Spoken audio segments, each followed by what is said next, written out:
नमस्कार, मैं astro vastu consultant Kanchana Jha स्वागत करती हूँ आप सबका अपने यूट्यूब चैनल बोल कंचना झाकी में। मेरे यूट्यूब चैनल पर आध्यात्मिक, धार्मिक, सामाजिक अम, और motivational, astrological, numerology, vastu, palmistry आदि से रिलेटेड वीडियोस पोस्ट किए जाते हैं। मैं किसी भी प्रकार के वहम ना स्वयं करती हूँ, अंधविश्वास नहीं करती हूँ और ना अपने व्यूअर्स के दिमाग में कोई अंधविश्वास या अंधभक्ति वाली बातें डालती हूँ। बहुत सीधी और सच्ची बातें करती हूँ, बहुत सहज और सरल उपाय बताती हूँ। अभी ग्लोबल कैलेंडर के अकॉर्डिंग न्यू ईयर 2025 स्टार्ट होने वाला है, तो हर राशि के बारे में हम एक-एक वीडियो बनाकर बताने की हमने कोशिश की है कि किस राशि के जातक-जातिकाओं के लिए ये वर्ष कैसा रहेगा, गोचर के फल उनको क्या फल देने वाले हैं, इसका आकलन किया है। अभी मैंने मेष, वृषभ, मिथुन और कर्क इन चारों राशियों का डाला है। आज मैं बात करूंगी सिंह राशि की। पहले मैं ये बता देना चाहती हूँ कि आप लोग सिर्फ 5-7 मिनट वीडियो देखकर और ये तय कर लेते हैं कि वीडियो में क्या है। नहीं, जब तक आप वीडियो में लास्ट तक नहीं देखेंगे आपको समझ नहीं आएगा, क्योंकि इस वर्ष कई बड़े ग्रह राशि परिवर्तन कर रहे हैं। शनि 2.5 साल बाद अपनी स्वयं की राशि में 5 साल से थे, अब वो गुरु की राशि में जाएंगे। गुरु इस वर्ष 3 बार राशि परिवर्तन करेंगे।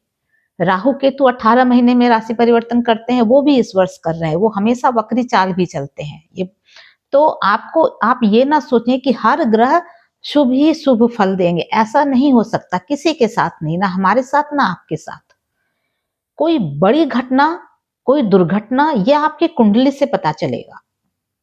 गोचर में क्या अच्छा और क्या बुरा होने वाला है, बस इतना जानकारी देने की हमने कोशिश की है। बाकी अगर आप पूरी तरह से जानना चाहते हैं तो आपको अपनी कुंडली का विश्लेषण किसी एस्ट्रोलॉजर से करानी चाहिए। आपकी कौन से ग्रह की महादशा चल रही है, किस ग्रह की अंतरदशाएं चल रही हैं, किस किस घटना के योग आपके में है, दरिद्र योग है या महालक्ष्मी योग है, बुद्धिमान के योग हैं या मंद बुद्धि के योग हैं, पागल बनने के योग हैं, सरस्वती योग हैं, सब कुछ देखा जाता है ना, वैधव्य योग हैं या फिर कुछ इस तरह के कोई भी अच्छे या बुरे योग जो भी हैं, वो सब आपकी कुंडली में है। उसकी पूरी विवेचना कराइए तो आपको पूरी बातें समझ में आएंगी। ये सिर्फ हम गोचर का फल बता रहे हैं कि राशि परिवर्तन करने पर कौन सा ग्रह किस राशि के जातिकाओं को किस तरह का फल देने वाले हैं। तो अगर आपको पूरी बात जाननी है तो पूरी वीडियो देखें और फिर कमेंट बॉक्स में कमेंट करें। इस वर्ष जैसा कि मैंने बताया, सभी इतने 4 ग्रह राशि परिवर्तन कर रहे हैं। मंगल नीच अवस्था में 21 जनवरी तक रहेंगे, फिर वक्री होकर मिथुन में जाएंगे, पुनः फिर से वो वक्री होकर 3 अप्रैल को पुनः वो नीच अवस्था में आ जाएंगे अपनी नीच राशि कर्क में। तो जब वो तो फल तो सभी ग्रह की प्रवृत्ति और प्रकृति सब ग्रह की अलग है, कोई शुभ है कोई अशुभ है, किसी की एक ही दृष्टि है, किसी की 3 दृष्टियां हैं, तो सबका अंतर पड़ता है, सबका प्रभाव पड़ेगा ना। छोटी छोटी बातों को नजरअंदाज कीजिए, बड़ी बातों से डरिए। बड़ी बात ना हो उसके लिए आप अपने किसी भी अच्छे ज्योतिषी से अपने कुंडली की विवेचना कराइए और उसके उपाय भी कीजिए। सिर्फ विवेचना कराने से नहीं होता, कई लोग सिर्फ दिखवाते हैं कुंडली लेकिन उपाय नहीं करते। अब बात करते हैं कैसा रहेगा इस वर्ष जोडिएक की 5वीं राशि के लिए सभी ग्रहों का गोचर, यानी सिंह राशि के लिए। सिंह यानी लियो, इसका प्रतीक चिन्ह जो है वही है सिंह। तो सिंह यानी सीना ठोक कर चलने वाले, सीना तान कर चलने वाले, दृढ़ निश्चयी, अपनी बातों से डिगने वाले नहीं होते। ये सूर्य की स्वयं की राशि है। इस राशि में कोई ग्रह उच्च के या नीच के नहीं होते। जैसे पूरी दुनिया को सूर्य अकेला ही रोशनी देता है, वैसे ही इस ग्रह से अगर आपका सिंह राशि के जातक जो हैं, अगर आपकी कुंडली में सूर्य उच्च का है तो एको अहम द्वितीयो नास्ति की भावना उनमें रहती है। बहुत दबंग प्रवृत्ति के होते हैं, डरते नहीं किसी से, कठिन से कठिन परिस्थितियों से भी बाहर निकलने का रास्ता निकाल लेते हैं और किसी के द्वारा कही गई किसी भी बात का बदला लेने में कभी नहीं पीछे हटते। यानी जैसे शेर घात लगाकर हमला करता है, वैसे ये समय की का इंतजार करते हैं और फिर अपने शत्रुओं को पराजित करते हैं। सुंदर होते हैं, स्वस्थ होते हैं और अगर आप में ये सब प्रवृत्तियां नहीं हैं तो हो सकता है सूर्य आपके कुंडली में नीच का हो, और अगर नीच के हैं तब भी आपकी ये प्रवृत्तियां तो आप में होंगी, लेकिन परिस्थिति के अनुसार ये दबती हैं और उठती हैं, हमेशा नहीं रहती, क्योंकि नीच के सूर्य हैं तो वो डरते भी है ना। चलिए अब देखते हैं, वर्ष के प्रारंभ में सूर्य आपके पंचम भाव में रहेगा, संतान भाव में। तो बच्चे को, आपका अगर छोटा बच्चा है तो हो सकता है उसको कोई फीवर हो जाए, किसी तरह का कभी कभी किसी तरह के इंजेक्शन लेने से भी होता है, दांत निकलने के समय भी होता है, मतलब कुछ ना कुछ होगा। अगर आपका बच्चा बड़ा है, नौकरी के योग्य है, तो उसको सरकारी नौकरी के पूरे चांसेस हैं इस वर्ष, अगले वर्ष के प्रारंभ में, क्योंकि सूर्य अभी धनु राशि में पंचम भाव में है और फिर जनवरी और फरवरी, मिड मार्च तक वो शनि की राशि में, अपने पुत्र की राशि में रहेंगे। तो छठे भाव से गोचर करेंगे तो सरकारी नौकरी लगने के आपके पूरे आसार हैं। अब जो सीनियर सिटीजन है उनको हार्ट अटैक या हार्ट से रिलेटेड प्रॉब्लम हो सकती है, कार्डियक अरेस्ट हो सकता है। तो इस समय अपने खान पान का ध्यान रखें, रूटीन लाइफ जिए, योगा वगैरह करें, ताकि आपको किसी तरह की, इस तरह की कोई बुरी घटना से आप प्रभावित ना हो। अब देखते हैं मंगल का गोचर। मंगल आपके द्वादश भाव से गोचर करेगा, नीच अवस्था में करेगा, तो ये बहुत ही बुरा फल ही देगा आपको। आप बहुत क्रोधित रहेंगे, हर समय बिना बात क्रोधित हो जाएंगे, और वो कहते हैं ना कि अपनी ऊर्जा को बर्बाद करना, वैसे ही अपनी ऊर्जा को बर्बाद करेंगे, क्योंकि इस क्रोध का आपको कोई लाभ नहीं मिलने वाला है। मंगल जब 3, 6, 10, 11 में होते हैं तभी वो अच्छा फल देते हैं हमारी कुंडली में, और जब वो 4, 7, 8, 12 में होते हैं तो मांगलिक योग बनाते हैं। तो अभी तो आपके द्वादश भाव से मंगल का गोचर नीच अवस्था में हो रहा है, तो आप नीच लोगों की संगति से बचें। बहुत लोग आपको बहुत तरह से बहकाएंगे, आप उनकी बातों में बिल्कुल ना आए, नहीं तो आपको आगे चलकर इसका बुरा फल मिलने वाला है, मिलेगा ही मिलेगा। इसलिए दुष्टों की संगति से, नीच लोगों की संगति से बचे।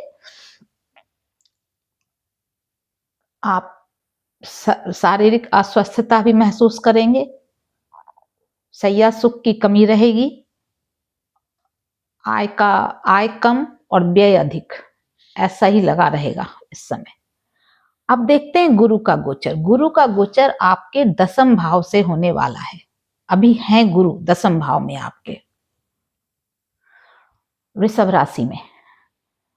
गुरु शिक्षा के कारक हैं, धर्म के कारक हैं, तो इस क्षेत्र से जो रिलेटेड लोग हैं, यानी टीचर्स हैं, लेक्चरर हैं, प्रोफेसर हैं, धर्म गुरु हैं, उन सब का बहुत नाम होगा, अच्छा नाम होगा उनका। जो एडहॉक पर हैं उनकी नौकरी पक्की होगी। शिक्षा के क्षेत्र में विशेषकर जो शिक्षा से के क्षेत्र से जुड़े हुए हैं उनके लिए ये समय बहुत अच्छा है, सिंह राशि के जातकों के लिए। दसम भाव से पहले गुरु का गोचर रहेगा, फिर आपके आय भाव से रहेगा, तो दोनों ही शुभ भाव से गोचर होगा, तो शुभ फल बिल्कुल ही मिलेंगे आपको। भाग्योदय होगा, अकस्मात धन मिल सकता है, व्यवसाय में अचानक से चढ़ाव आ सकता है, बड़े लोगों से परिचय हो सकता है, धर्म गुरु के नजदीक आ सकते हैं आप, उनके बातों से आप प्रभावित हो सककर उनके अनुयायी बन सकते हैं इस समय। अब देखिए, अगर गुरु आपकी कुंडली में अच्छी अवस्था में नहीं है तो सारे जो भी फलादेश मैं बोल रही हूँ सारे विपरीत हो जाएंगे। नौकरी छूट जाएगी, सस्पेंड हो जाएंगे, तबादला हो जाएगा ऐसे जगह में जहां आप जाना नहीं चाहते। पिता का के लिए कष्टकारी हो जाएगा, क्योंकि पिता द्वितीय भाव हो गया, पिता का मारक भाव हो गया ये, तो पिता के लिए कष्टकारी हो जाएगा। गुरु की पूर्ण दृष्टि 4th हाउस पर रहेगी, तो गृहस्थ जीवन में सुख अवश्य लाएगा। द्वितीय भाव पर भी दृष्टि रहेगी तो परिवार में नए सदस्य का आगमन या नए सदस्य का जुड़ना हो सकता है। यानी आपके विवाह के भी, जो अविवाहित लोग हैं उनके विवाह का समय बन रहा है, और अचल संपत्ति में भी वृद्धि होगी। हो सकता है आप जमीन जायदाद लें, फ्लैट लें, तो जो फिक्स्ड धन है उसमें वृद्धि होगी। अब शनि का गोचर देखते हैं। शनि अभी आपके 7th भाव में कुंभ राशि में गोचर कर रहे हैं, और 29 मार्च के बाद वो आपके 8th भाव में यानी मीन राशि में गोचर करेंगे। जब वो 7th भाव में है, पूर्ण रूपेण दृष्टि वो लगन पर डाल रहे हैं, तो विवाह के तो पूरे योग बन रहे हैं। शनि और गुरु दोनों ही इस राशि के जातकों के लिए विवाह का योग बना रहा है, जातक जातिकाओं दोनों के लिए। अब जब शनि आपके 8th भाव में चले जाएंगे यानी मीन राशि में, तो फिर आपको थोड़ी मुश्किलें तो आएंगी ही आएंगी जीवन में। जैसे हो सकता है आपने किसी के पास कुछ गिरवी रखा हो, और कोई पुराने चीजें जो आपके पास हैं, धरोहर हैं, या फिर पारिवारिक खानदानिक चीज हैं, जमीन जायदाद, ये सब, वो सब मिलने में बहुत मुश्किल होगी। हो सकता है कोई उस पर कब्जा कर ले और फिर बात अदालत तक चली जाए। अगर आपने किसी के पास कुछ धरोहर रखा है, गिरवी रखा है, तो वो आपको वापस नहीं मिलने वाला। हो सकता है वो उस इंसान की मृत्यु हुई हो जाए, दुनिया से ही चला जाए, तो मिलेगा कैसे? क्योंकि अष्टम से शनि का गोचर कभी भी अच्छा फल नहीं देता ज्यादातर। फिर जिसके पास, आपको सबसे पहले तो आपको अपनी परिवार से ही तकरार होगा, विशेषकर ससुराल से। आपके पार्टनर के जो ससुराल वाले होंगे, लड़की हैं आप, स्त्री हैं तो पुरुष के परिवार से, और अगर आप पुरुष हैं तो स्त्री के परिवार से आपको कष्ट होना ही होना है। अब इसमें देखिए कि शनि जो है वो 2.5 साल तक यहाँ रहेंगे, तो दीर्घकालीन रोग दे सकते हैं, अस्थमा, दमा, खांसी, कॉन्स्टिपेशन, ये सब चीजें हो सकती हैं, और एक्स्ट्रा मैरिटल अफेयर भी हो सकते हैं। इस बात का ध्यान रखिए आपके पार्टनर का। इस राशि में जन्म लेने वाले महान व्यक्तियों में पहला नाम आता है अमेरिका के प्रेसिडेंट निक्सन का। जितना मैं जान पाती हूँ, जान सकी हूँ किताबों वगैरह से, वही मैं बताती हूँ। हो सकता है मैं कहीं गलत भी हूं, क्योंकि मैं भी तो किताबों से ही पढ़ती हूं ना। और प्राचीन इतिहास को देखें तो महान व्यक्ति, भारत के बहुत ही महान व्यक्तित्व शिवाजी, महान शिवाजी, छत्रपति शिवाजी का जन्म की राशि सिंह थी।